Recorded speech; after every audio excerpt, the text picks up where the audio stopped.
un gobierno de manos limpias, comprometido con la legalidad, la transparencia y la rendición de cuentas. En el gobierno del presidente Fox, la ley se aplica sin distinción de ningún tipo. En este caso, la Secretaría de la Función Pública encontró diversas irregularidades en el manejo de los recursos del FONDEM y procedió a emitir las sanciones que consideró convenientes en el marco de las atribuciones que tiene esta Secretaría. En este, como en todos los casos, las personas afectadas tienen todo el derecho a usar el marco institucional para defenderse si consideran que se cometió una injusticia.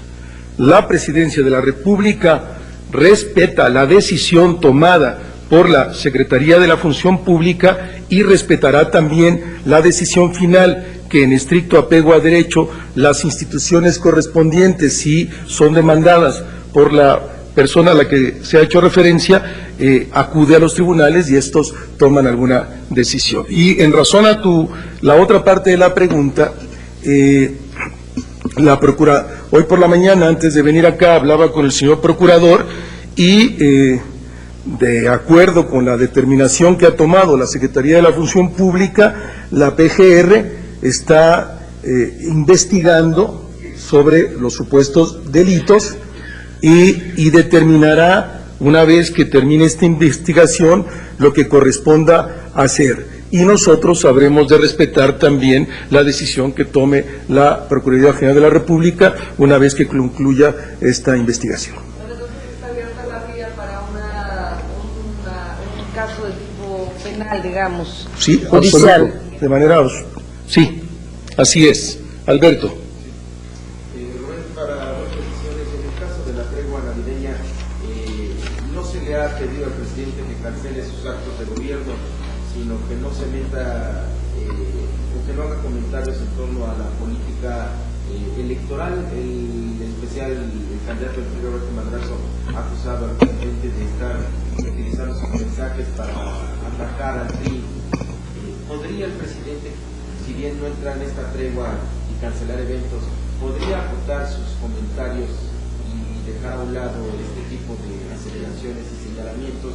Y en torno al caso del FONDEM y Carmen Segura, ya hay legisladores del PRD y del PRI que señalan directamente al señor Santiago Krill como uno también de los responsables. En este caso no habrá protección, no habrá impunidad de llegar hasta el fondo, caiga quien caiga. Gracias. Comienzo por la segunda, Alberto. Si hay denuncia contra cualquier funcionario público, las instancias correspondientes habrán de investigar. Este gobierno, a diferencia de los gobiernos del pasado, siempre han aplicado la ley en consecuencia con su ética política y su valoración de su responsabilidad. Cualquier funcionario público que es objeto de una investigación, habrá, una vez que esta termina, la autoridad correspondiente emitir lo que considere correspondiente y la Presidencia de la República respetar esta decisión, no importa del funcionario de que se trate. Y sobre la primera pregunta, dices bien, el señor presidente seguirá actuando en el marco de su responsabilidad, realizando los eventos que tiene contemplados en su agenda, y en todo caso la Presidencia de la República, que siempre ha sido respetuosa de las leyes electorales, no aceptaría el comentario al que tú haces referencia. Vamos a seguir con apego estricto a la ley, actuando con responsabilidad y respetando en plenitud la legislación electoral. Sí, dime. Decías que platicaste en la mañana con el Procurador General. La pregunta va en ese sentido. La Procuraduría hoy está investigando ya a Carmen Segura Rangel por las presuntas irregularidades cometidas en Está investigando a los funcionarios implicados en la determinación de la Secretaría de la Función Pública. A todos los implicados, sí, es un sí, incluyendo a Carmen Segura, sí. Carmen. ¿Qué delitos cierra con el procurador comentó específicamente qué delitos podrían ser en el caso de Carmen Segura. No tengo esa información, Carmen. En todo caso, pues está la denuncia que ha hecho y la determinación que ha tomado la Secretaría de la Función Pública, y en razón de eso hay una investigación de tipo ahora penal que realiza la Procuraduría General de la República, y quisiera reiterar de que se trata de los diversos funcionarios implicados en esta determinación. Y habrá que esperar a que la Procuraduría resuelva su investigación y la Presidencia asumirá la decisión que tome la Procuraduría, siempre en el marco de la aplicación del derecho y de nuestra propia convicción de que ningún funcionario de ningún orden, no importa el cual sea, si hay lugar a la sanción, merece la sanción. Sí, Carlos. Sí, Rubén, sobre ese mismo tema, ya hay malpensados que dicen que Presidencia de la República evaluó el costo político electoral para el 2006 y que por eso abandonó a Carmen Segura, igual que lo abandonará cualquier mal funcionario que tenga. Para ubicar nada más, ¿quién sería el malpensado? No respondo a genéricos. Pues analistas. Necesitaría saber qué analista para responder de manera particular. Suposiciones no respondo. Me quedan dos preguntas. Sí, perdón, la otra. ¿Qué opinión te merece cuando los dos candidatos preferidos del señor presidente, Santiago Krill y Javier Usabiaga, pierden totalmente y parece que pues el síntoma de Rey Midas les afectó? No acepto el planteamiento de la pregunta en esos términos. Si me propones de otra manera, la puedo responder. Bueno, ¿qué opinión te mereces ante el fracaso de Javier Usabiaga en estas elecciones? Eso tocará a Javier Usabiaga valorar su participación en esa contienda. No tenemos ningún comentario.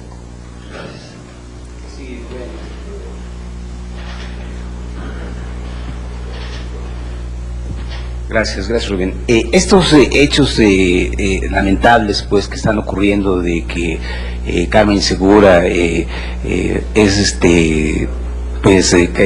sancionada pues por la Secretaría de Seguridad Pública, ¿no desprestigian al gobierno del cambio? Es decir, este gobierno que sacó al PRI de los pinos, pero parece ser que sacó únicamente a los hombres y se quedaron las mañas, por un lado. Por otro lado, yo quisiera preguntarte si... bueno, esa es la única pregunta. Gracias. Primero, respondo de dos maneras. Primero, hay de parte de la Secretaría de la Función Pública una observación de carácter administrativo y simplemente habrá que ver si hay un caso de carácter penal que amerite pues una sanción en razón al delito que haya podido cometer. Esperemos que las cosas sucedan y no adelantemos juicios. No. Dos, al contrario, el hecho mismo de que una persona que participa en el PAN, que ha sido investigada por la Secretaría de la Función Pública y se determinó que había irregularidades en su ejercicio administrativo y la Secretaría de la Función Pública actúa en consecuencia, acredita al gobierno en su lucha frontal contra cualquier tipo de, no solo de corrupción, sino también de negligencia en el servicio público. Esto marca una distinción desde nuestro punto de vista radical con el pasado. ¿Algo más? ¿No? Muchas gracias. Nos vemos mañana. Hasta luego. Nos vemos mañana, hasta luego. Quedan invitados la fuente de la Función Pública, de la Seguridad Pública.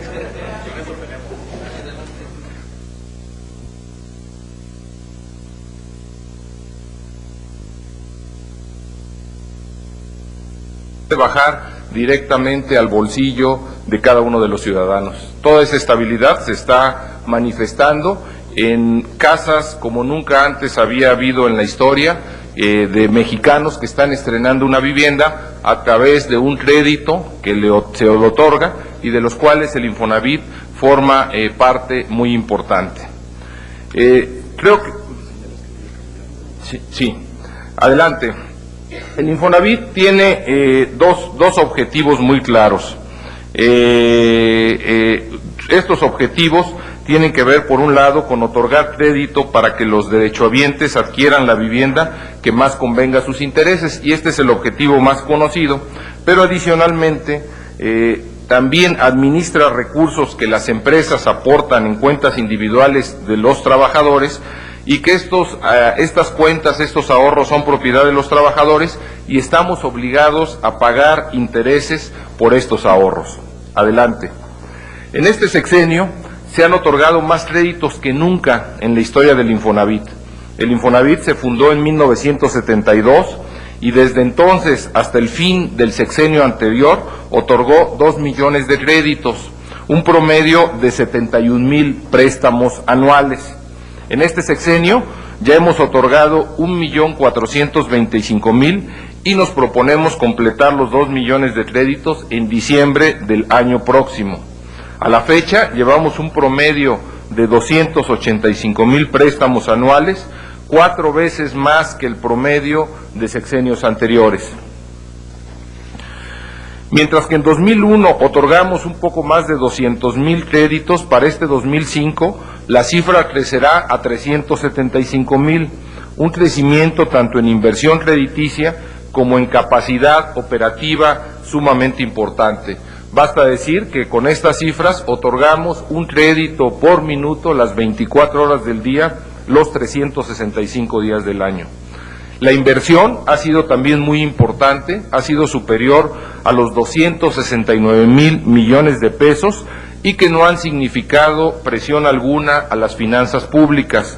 Como ustedes saben, el Infonavit no es parte del presupuesto de egresos de la Federación, es plenamente autosuficiente en términos presupuestales, pues los recursos que administra provienen de las aportaciones patronales y de la recuperación de los créditos que otorgamos. Hoy ya es más importante la recuperación de crédito que las aportaciones patronales. Un énfasis importante en esta administración ha sido la atención a los trabajadores de menos ingresos. Cada vez otorgamos más crédito a quienes ganan menos de 4 salarios mínimos. Para este año, más de la mitad, casi un 60%, se dirigirá a los derechohabientes con menor poder adquisitivo. Así como damos atención prioritaria a los trabajadores de menos ingresos, hemos establecido programas y productos de crédito con entidades privadas. De este modo, los recursos propios del Infonavit benefician a los trabajadores de menos ingresos y conjuntamente con la banca o sofoles privadas financiamos las hipotecas de los trabajadores con mayores ingresos. En el sexenio se han canalizado más de 27,000 millones de pesos de entidades privadas para el financiamiento de derechohabientes de Infonavit. En buena medida, el regreso de la banca al mercado hipotecario en el segmento de vivienda media se debe a los programas de apoyo Infonavit y cofinanciamiento. Nuestra estimación es que al cierre de este año, unos 90,000 derechohabientes habrán recibido el beneficio de estos programas a lo que llevamos del sexenio. En cuanto a los ahorros de los trabajadores, así como el Infonavit es la principal entidad hipotecaria del país, también es la que por sí misma administra más recursos del sistema de ahorro para el retiro. Somos responsables de cuidar y pagar rendimientos a una tercera parte del sistema. En este sentido, se han pagado rendimientos a las cuentas de los trabajadores siempre por arriba de la inflación y también por arriba del promedio pagado por las AFORES en su conjunto. Esto es muy importante porque los trabajadores saben que conservan el poder adquisitivo de sus ahorros para el momento en que tengan que ejercer o quieran ejercer su crédito. La participación del Infonavit en el mercado hipotecario mexicano es de más del 60%, tanto por el número de créditos otorgados como por el monto de la cartera de créditos administrados. Si lo comparamos con las principales administradores de cartera de Norteamérica, el Infonavit ocuparía el 5º lugar. A la fecha administramos 2.4 millones de créditos. Los resultados que les he descrito se deben a la situación financiera del instituto y a que ésta está completamente saneada. Hoy somos mejores recaudadores de las obligaciones patronales que hace 5 años y también cobramos mucho mejor los créditos otorgados. Esto ha permitido que los ingresos nominales del Infonavit se hayan duplicado del 2000 a la fecha, como lo podemos ver en esta gráfica. La cartera vencida también ha disminuido. Hoy la asignación de créditos se hace tomando en cuenta criterios de riesgo, los préstamos a las personas en función de su capacidad de pago y por ende la posibilidad que dejen de pagar es menor. También hemos tenido resultados en el cobro de los créditos que no estaban al corriente.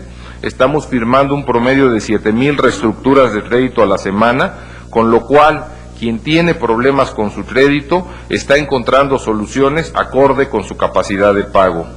Todo esto nos ha permitido reducir la cartera vencida a casi 1/3 parte de la que se presentaba en el año 2000. La introducción de tecnología y la modernización de procesos nos ha llevado a ser más productivos. Sin duda, hoy el Infonavit cuenta con la mejor plataforma tecnológica de toda la industria hipotecaria nacional, incluidas las entidades privadas. Al tiempo que, como hemos visto, ha crecido la capacidad para otorgar créditos, también ha disminuido la planta de personal debido a los programas de jubilación, retiros anticipados y retiros voluntarios. Ambos factores han incidido en que el indicador de hipotecas administrado por empleado haya crecido a más del doble. Finalmente, quiero referirme a lo que ha permitido alcanzar estos resultados en 5 años. Creo que es fundamental la estabilidad macroeconómica, como lo había mencionado al principio, y también la política de vivienda del presidente Fox, que ha hecho de la coordinación un factor crítico fundamental para los resultados que hemos obtenido en el sector. Pero adicionalmente, la autonomía de gestión que tiene el Infonavit, que cuenta con sus propias fuentes de ingreso y no depende del presupuesto de ingresos de la Federación, ha sido un factor fundamental en el logro. También los programas de trabajo son autorizados por los órganos tripartitas de gobierno, en los que participa la representación de los trabajadores, de los empresarios y del gobierno. También contamos con órganos de gobierno eficaces que toman decisiones por consenso y con agilidad. Se ha transparentado la gestión de tal forma que hoy cualquiera puede conocer información sobre sus ahorros, su crédito, cómo obtenerlo. Esto lo puede hacer por internet, por teléfono o en nuestras oficinas. Le hemos cerrado las puertas al intermediarismo. También cualquiera que tenga interés en conocer cómo invertimos y en dónde, cuáles son nuestros programas de gasto e inversión, a quién contratamos servicios, cómo es el esquema de compensación de quienes trabajamos en el instituto, los prospectos de colocación de certificados de vivienda en los mercados financieros, etcétera, etcétera. Todo esto se puede consultar en nuestra página de internet. El sindicato ha participado activamente en estos esfuerzos por modernizar la institución. Se ha simplificado el contrato colectivo de trabajo, se ha reducido el tabulador de decenas de puestos a solo 4, y el desempeño y no la antigüedad es el factor clave para ocupar posiciones de mayor importancia y mejor remuneración. Desde un primer momento también establecimos objetivos y metas claras, así como la forma de cumplirlos. Otro factor de éxito ha sido la alineación de los diversos actores que intervienen en la industria de la vivienda y en el proceso crediticio a los intereses y planes del instituto. Y finalmente, hemos construido alianzas estratégicas con desarrolladores, notarios, verificadores, valuadores, despachos de cobranza y proveedores de bienes y servicios que interactúan con el Infonavit vía Internet. Esto ha permitido incorporar a 19,000 personas al quehacer diario del instituto sin tener que incurrir en los altísimos costos operativos que hubiera significado crecer la planta de personal. Además, estos actores participan con base en resultados, lo cual es un incentivo para la eficiencia. Muchas gracias y estoy a sus órdenes. ¿Alguna pregunta a Víctor Manuel sobre disposición. Sí.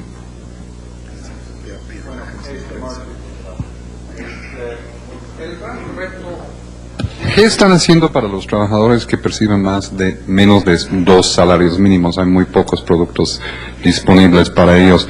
De alguna manera, ustedes, en descansar sobre desarrolladores particulares, ¿no están renunciando un poco aparte de su quehacer, a muchos de esos desarrollos que se están construyendo en las afueras de las grandes ciudades? ¿No sería mejor que la Infonavit construya ella mismo estas viviendas? Y por otra parte, ¿sigue siendo el costo notarial un gran estorbo para el desarrollo? Sí.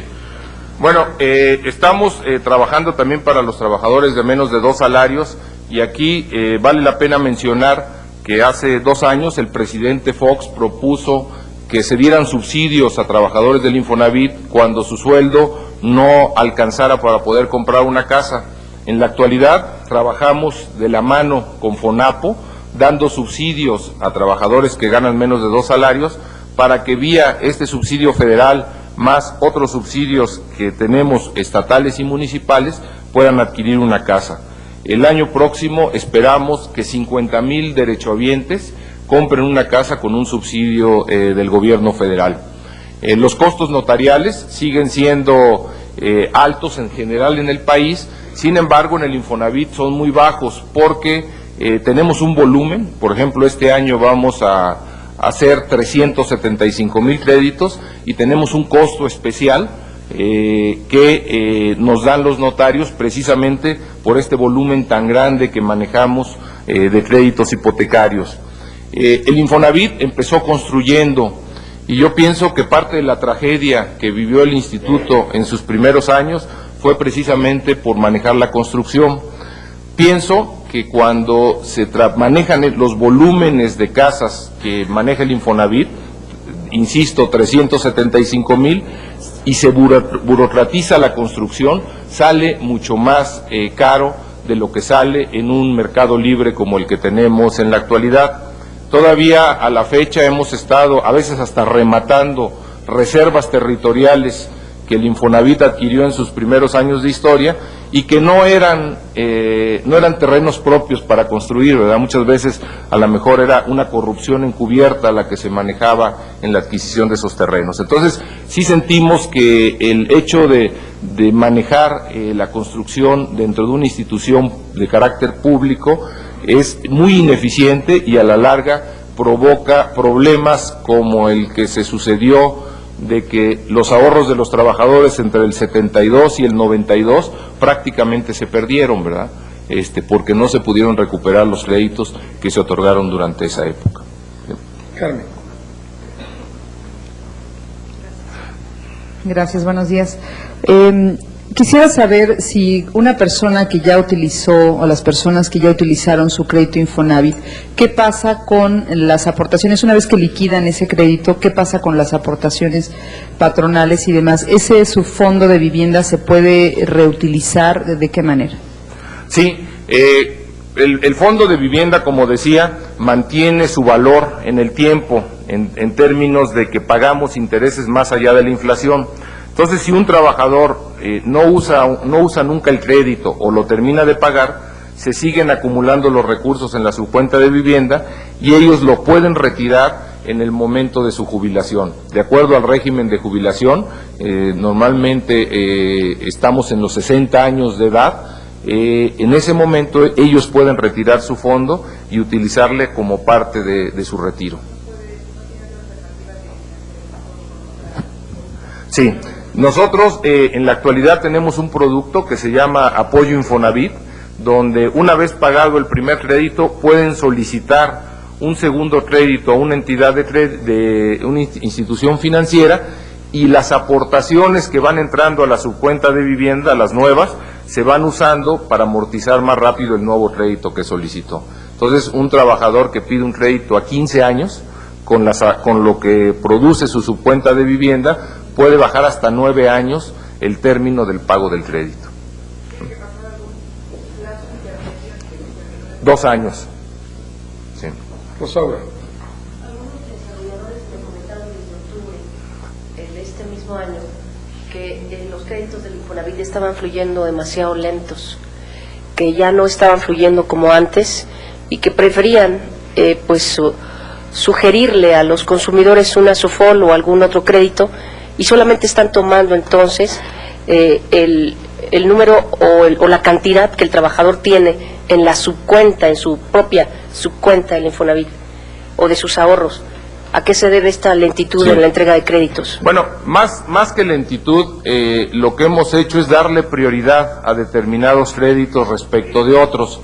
Nosotros pensamos que los desarrolladores de vivienda han construido muchas casas con valor, digamos, entre 250 y 300 mil pesos, y lo que más se requiere son casas que cuesten entre 160 y 200 mil, para poder dar crédito a los trabajadores de menos ingresos, que es la política que viene manejando el instituto.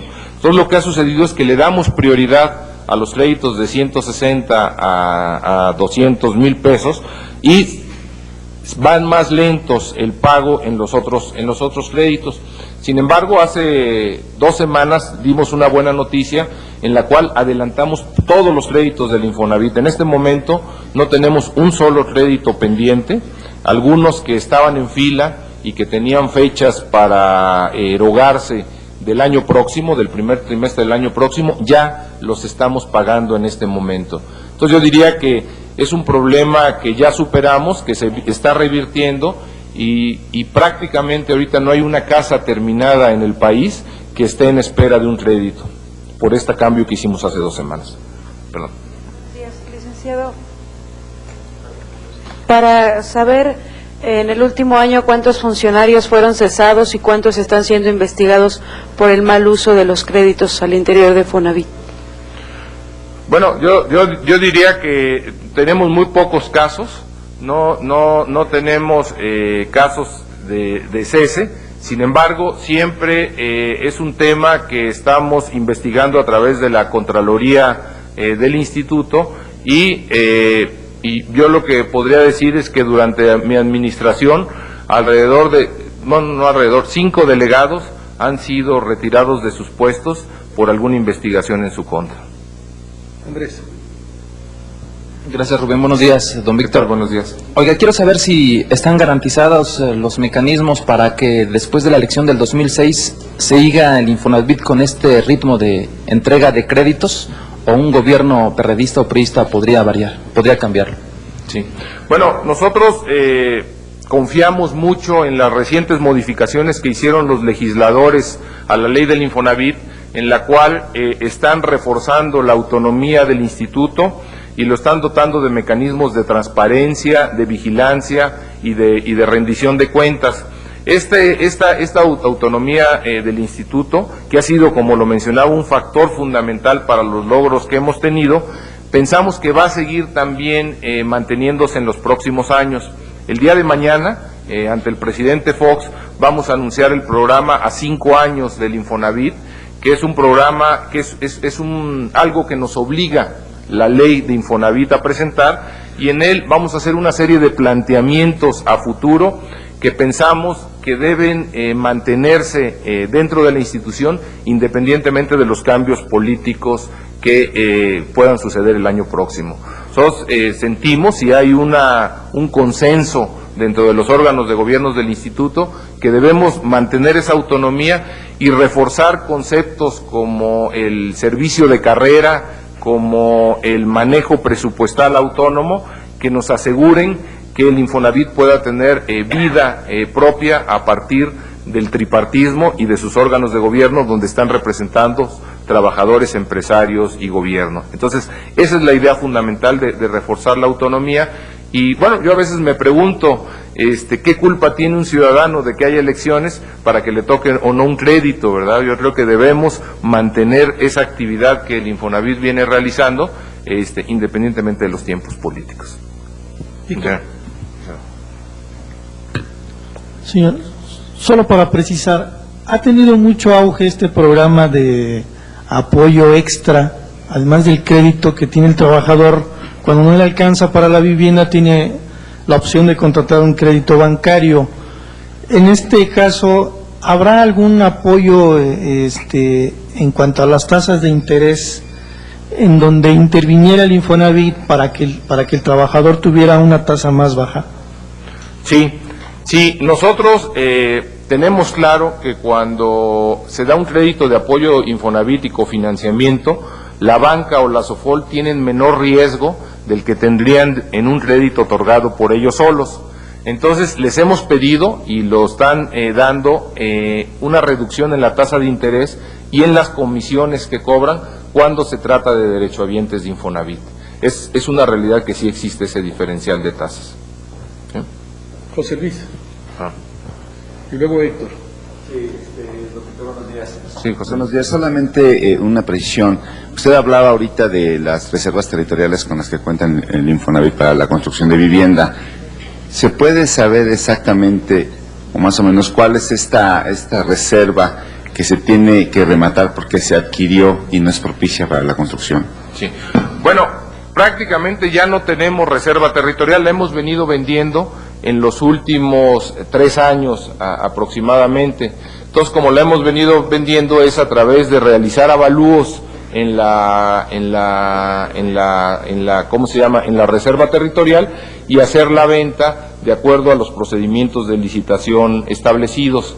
Entonces, esto nos ha significado al Infonavit ingresos de aproximadamente 3,000 millones de pesos en estos últimos años por la venta de todas esas reservas territoriales, que hay una paradoja, ¿verdad? Pero muchas de ellas incluso estaban invadidas porque la gente cuando sabe que es del gobierno o del Infonavit, una institución pública, un terreno, pues muchas veces son sujetas a invasiones, ¿no? Entonces eran terrenos muy complicados y que llevaban muchísimos años sin que se hiciera nada sobre ellos. Héctor. Muy buenos días, señor director. La queja principal de los derechohabientes es que señalan que, o más bien se quejan, y es cuestión nomás de ir a visitar las unidades habitacionales, de que en este sexenio el gobierno se ha preocupado más por llegar a una cantidad anual, es decir, cantidad por sustituyendo la calidad, y que lejos de comprar un bien compran un problema, porque resulta que no existen todos los servicios, o en su caso son espacios muy reducidos, de los que actualmente generalmente estos unidades habitacionales se les llaman palomares. ¿Cuál es la postura del Infonavit? Bueno, nosotros pensamos que debemos trabajar fuertemente por mejorar la calidad de vida de los trabajadores. Esto es uno de los objetivos que tiene el Infonavit y el cual lo seguimos de manera importante.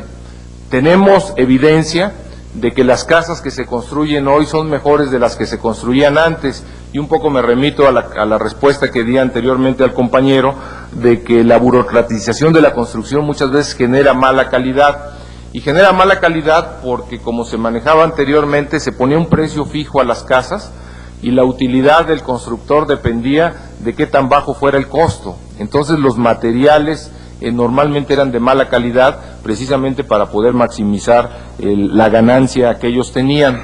Hoy estamos operando en un mercado libre, en un mercado en el cual el derechohabiente escoge libremente la casa que mejor quiera, y esto ha promovido la competencia en un mercado, y empezamos a ver ya desde hace un par de años cómo la competencia hace que las casas puedan ser mejores, sobre todo en materiales, de lo que eran antes. Entonces, yo creo que ese ha sido un tema fundamental para poder lograr cada vez una mejor calidad. Sin embargo, estamos conscientes que en México es un problema la calidad de las viviendas, ¿verdad? Hasta en vivienda residencial todo el mundo habla de que termina peleado con el arquitecto y que las llaves están mal y una serie de cuestiones. Entonces estamos introduciendo dentro del Infonavit el concepto del seguro. En la actualidad hay un seguro más o menos para la mitad de las casas que el Infonavit está financiando, que le garantiza a través de una compañía aseguradora hasta 10 años contra vicios ocultos o problemas estructurales de la casa, y 2 años sobre acabados e instalaciones. Entonces, este seguro eventualmente se va a convertir en obligatorio, probablemente el año próximo lo hagamos ya obligatorio dentro del instituto, porque le da una seguridad muy grande al comprador en términos del producto que está obteniendo. Hemos visto que la competencia genera no solo calidad, sino también genera otros factores. Y les voy a poner un ejemplo. Cuando se empezó a hacer la vivienda económica, estas que cuestan 160,000 pesos, los primeros constructores las hicieron de una recámara. Y posteriormente, cuando empezó a progresar el programa, otros llegaron y las empezaron a hacer de 2 recámaras. Y las de una, o no las vendieron o las tuvieron que bajar de precio. Entonces, sí pensamos que el factor competencia debe ser fundamental para que vayamos mejorando la calidad, el tamaño, la distancia a la que se encuentran las casas, aunque es un proceso pues no muy rápido, ¿verdad? Es un proceso lento, pero sí, yo con lo que quisiera concluir es que en el Infonavit sí hay un compromiso muy fuerte por la calidad. O sea, sí nos interesa ese tema, no solo el volumen. O sea, nos interesa que haya muchas casas, pero también nos interesa que la mayoría de los créditos vaya a los trabajadores que menos ganan y también que se mejore la calidad de vida de las personas que viven allá, que muchas veces vienen de pagar más en rentas y en condiciones muy difíciles, ¿no?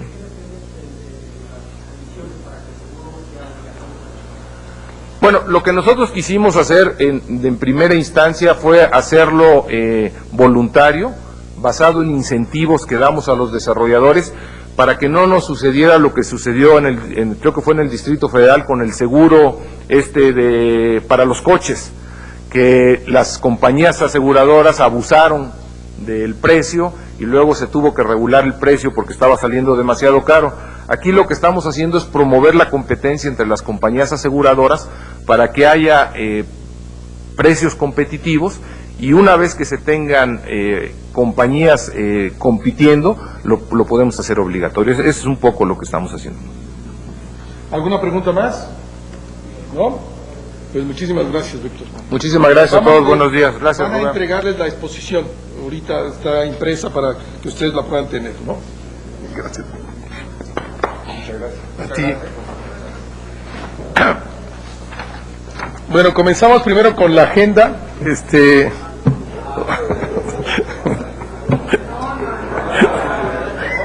Bueno, lo mejor para ustedes. Lo mejor. Entonces, este es el primer evento, logros y compromisos del sector vivienda. Quisiera aprovechar que ese es el primer evento para proponer, independiente de lo que nos ha planteado hoy Víctor Manuel, unos datos. La próxima semana se hará entrega de la casa 2.275.000 en lo que va del sexenio.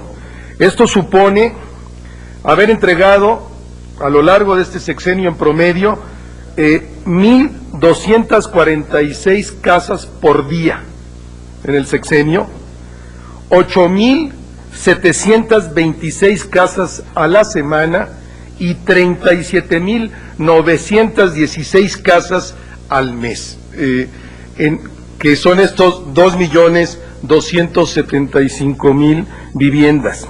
Este año el total van a ser 600.000 viviendas y el próximo año serán 750.000 viviendas, de acuerdo a las metas que se habían establecido. El segundo evento que tiene hoy el señor presidente es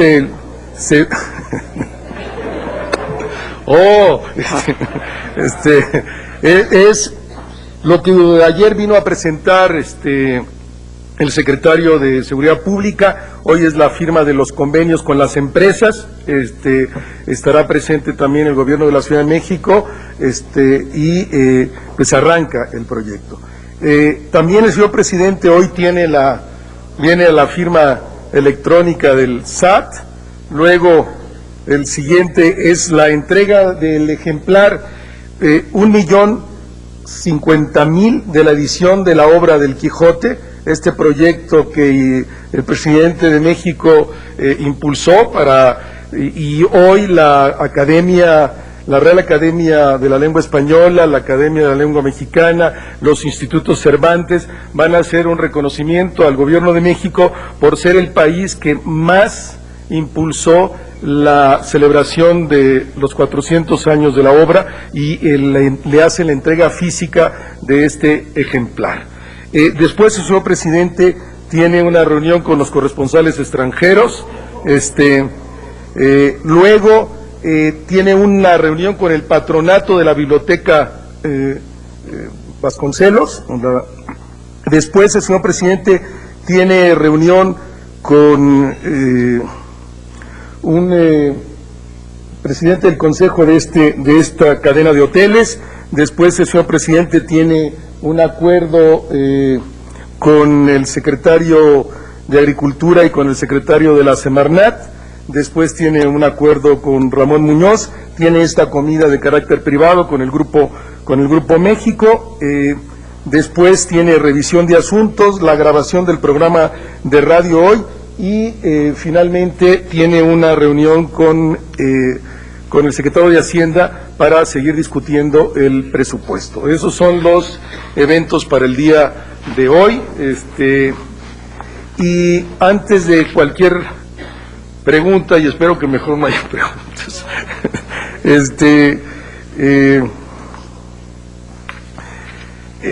quisiera fijar una posición de la Presidencia de la República.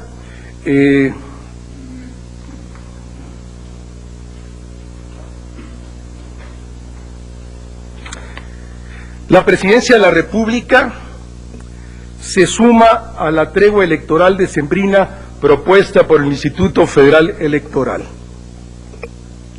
La Presidencia ve con beneplácito la decisión acordada por el Consejo General del IFE de abrir un período en el que no se haga publicidad política hasta que se dé inicio formal a las campañas. Para contribuir a fortalecer el ambiente de equidad democrática, la Presidencia de la República ha decidido sumarse a esta iniciativa. La Presidencia dejará de transmitir mensajes en los que se anuncian logros del gobierno federal del 11 de diciembre del año 2005 al 18 de enero del año 2006. El presidente continuará con los compromisos institucionales que le demanda su agenda de gobierno. No obstante, durante ese tiempo, los únicos mensajes que se habrán de transmitir serán el de bienvenida a los paisanos, el mensaje de Navidad y el de Año Nuevo. Los representantes de los partidos en el Instituto Federal Electoral han manifestado su interés de dar un impulso adicional a la publicidad relacionada con el proceso de credencialización. Para atender este propósito, la Presidencia de la República ha decidido destinar una parte de los espacios que le corresponden por ley en los medios electrónicos para que se promueva la credencialización ciudadana a cargo del IFE, misma que termina el 15 de enero del 2006. Carmen.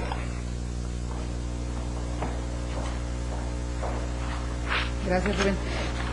Bueno, aquí nos hablas de los mensajes, ¿no?, que no se van a transmitir, pero me gustaría saber si también la tregua navideña incluye las actividades del presidente Fox y los mensajes que en vivo él normalmente en esas actividades da, las participaciones, sus posicionamientos sobre cuestiones políticas o electorales, ¿también se van a limitar en ese sentido?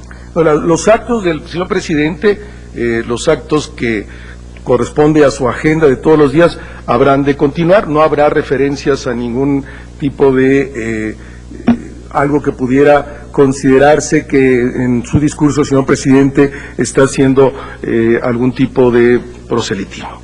Pero seguirá con su agenda normal de actividades. Se suprime, sí, toda la publicidad que anuncia logros del gobierno federal para contribuir, como ya lo señalé, a la equidad democrática y contribuir a un mejor ambiente en el conjunto del proceso electoral. Andrés. Sí, Rubén, deseo saber si ya se concretó la comida, la reunión a la que invitó la señora Marta Sagún a Felipe Calderón Hinojosa y su esposa. No sé, no tengo información de eso, habría que preguntar a la oficina de la señora. La República se supone que estaba de acuerdo. ¿Está en el interés del presidente que vaya Felipe Calderón al rancho o no? Seguramente que sí, como estará interesado en que vayan muchas de las actores políticos y sociales que con frecuencia son invitados al rancho, pero de manera particular no tengo información sobre ese punto. Reinaldo. Sí, buenos días. ¿Qué opinión tiene la Presidencia de la República acerca del anuncio que ayer formuló el presidente de Estados Unidos, George W. Bush, en el sentido de endurecer las medidas contra la inmigración ilegal? Anunció deportaciones masivas de mexicanos y rechazó la amnistía a inmigrantes. Además, pidió apoyo a su plan de empleo temporal que contempla la repatriación de los trabajadores mexicanos. Gracias.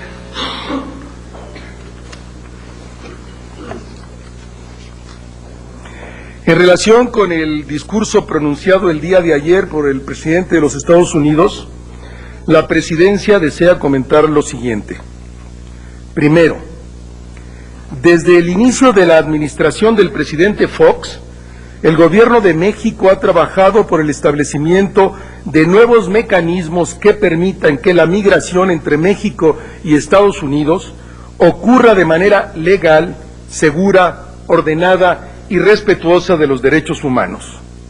Segundo, la viabilidad de una eventual reforma y de un programa de trabajadores temporales dependerá fundamentalmente de la posibilidad de construir alternativas tanto para la regularización de la población que ya se encuentra en Estados Unidos como para aquellos que en el futuro pudieran ir a ese país por razones de empleo.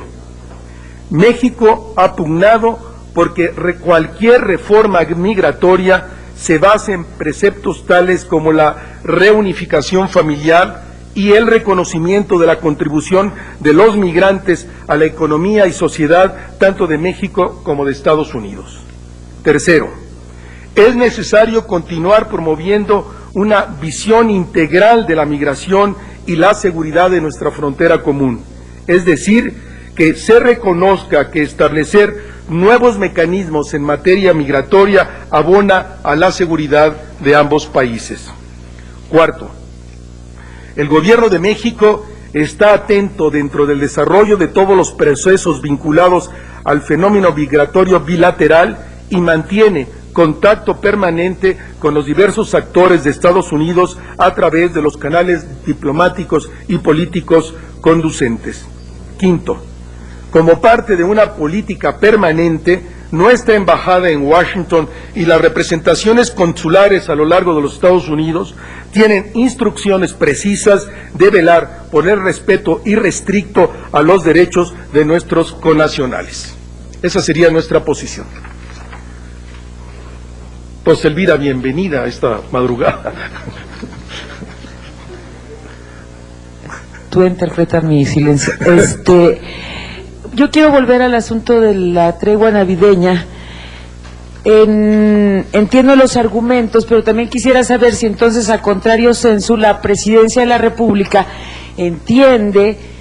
asume también que sus spots son interpretados como una acción política y en consecuencia por eso toma la decisión de suprimirlos, sea temporalmente. ¿Qué va a pasar después de que esta tregua termine? ¿En qué términos reanudará la Presidencia su presencia mediática?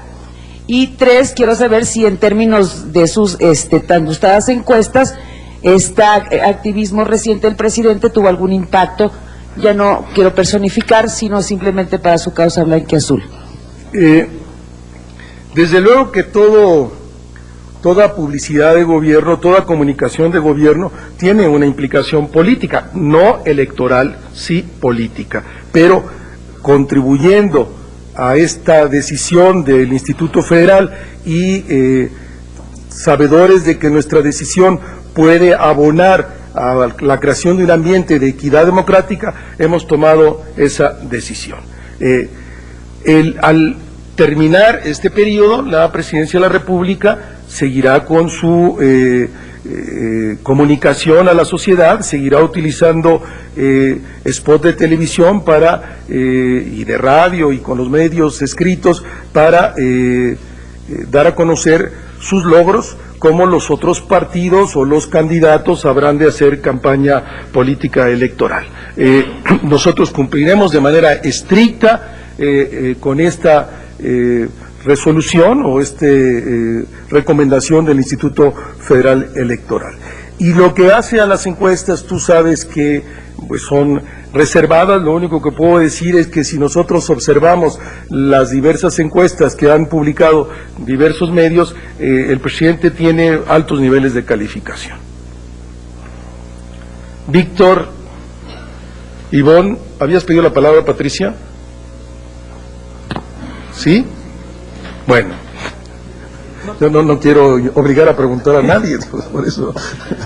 Rubén, lo que más ha calentado al PRI y al PRD son básicamente las alusiones que hace el presidente del populismo y el regreso al autoritarismo y a la corrupción. Esto significa que también el presidente variará un poco el contenido de sus discursos y estas alusiones implícitas a estos dos partidos. Mira, si alguien se da por aludido a los discursos presidenciales, pues no es responsabilidad de la Presidencia de la República. Lo que está comprometido es lo que acabo de señalar. El señor Presidente de la República seguirá con su actividad normal, irá a los eventos que le corresponde encabezar como el Presidente de la República y el Jefe del Estado mexicano, y nos sujetaremos a que no habrá esta publicidad del gobierno anunciando sus logros. Ivonne.